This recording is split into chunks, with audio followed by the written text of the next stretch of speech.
Can I like wave and smile at you?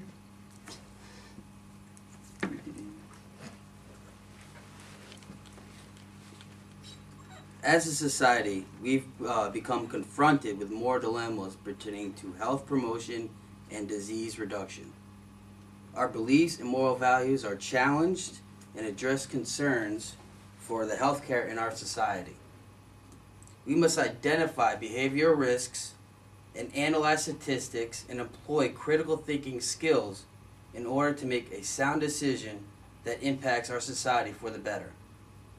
The introduction and funding of the Syringe Exchange Program is one of, or SEP, is one of our exchange program, SEP, into our society is a prime example of such challenges that our communities face today.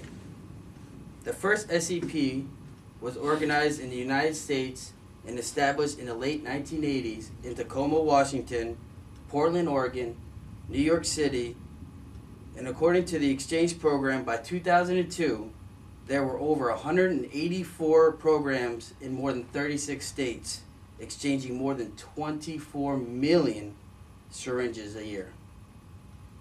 According to the December 2005 syringe exchange program, as of 2004, injections accounted for 1/5 of HIV infections and most hepatitis C infections.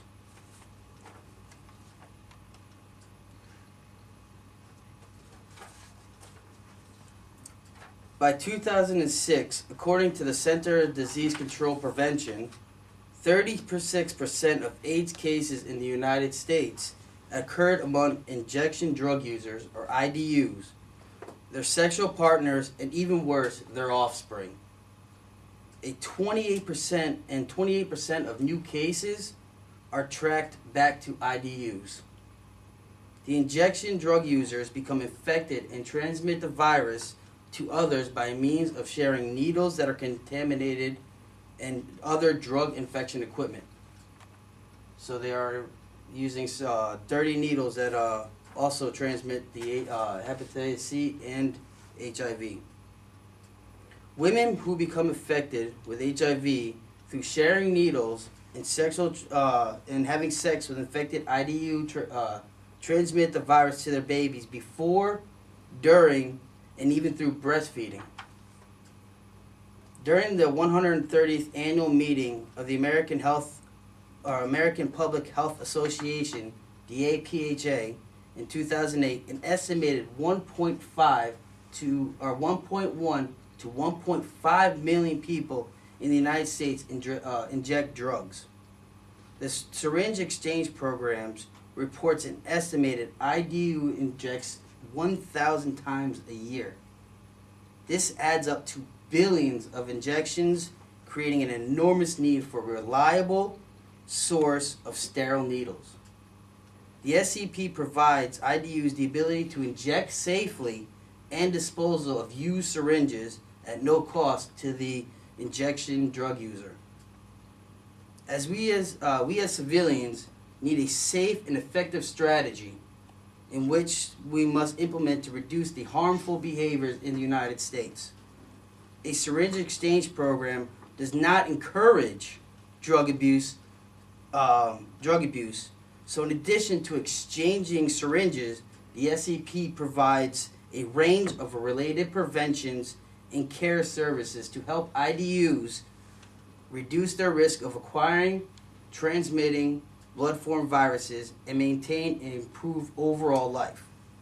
Some of the services that the syringe exchange program offer are HIV and AIDS counseling, condom distribution and prevent sexual transmission of HIV and STDs, referrals to substance abuse treatment and medical social services, distribution of alcohol swabs to prevent other bacterial infections, on-site HIV testing and counseling for crisis interventions, tuberculosis, hepatitis B and C and other screenings, and primary medical services.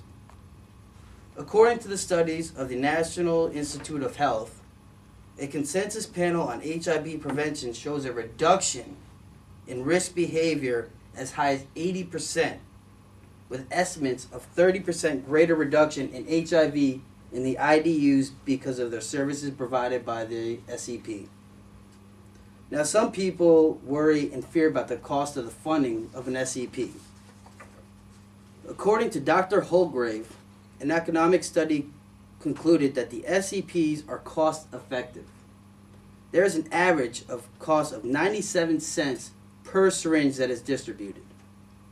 The cost per HIV infection prevented by SEPs has calculated that $169,000. That's how much an SEP costs to run, which includes the staffing, the rent, and sometimes mobile program, syringe program vehicles, as you can see here. So not only are they stationary, but they also have mobile ones to actually go to the individuals. So at 97 cents per syringe, an SEP can spend $4,000 to $12,000 a year on new syringes, which is an estimated $190,000, which is less than the estimated $190,000 it costs for medical care for an HIV patient. The goals of the SEP is to set up in areas that are frequently visited by drug users, away from businesses, typically in the vicinity of homeless shelters, within impoverished communities. Counselors then exchange needles for used ones, pass out condoms and AIDS education pamphlets, while encouraging participants to use drug retreatment when they're ready. IEDUs are not the only ones who benefit from the SEP program.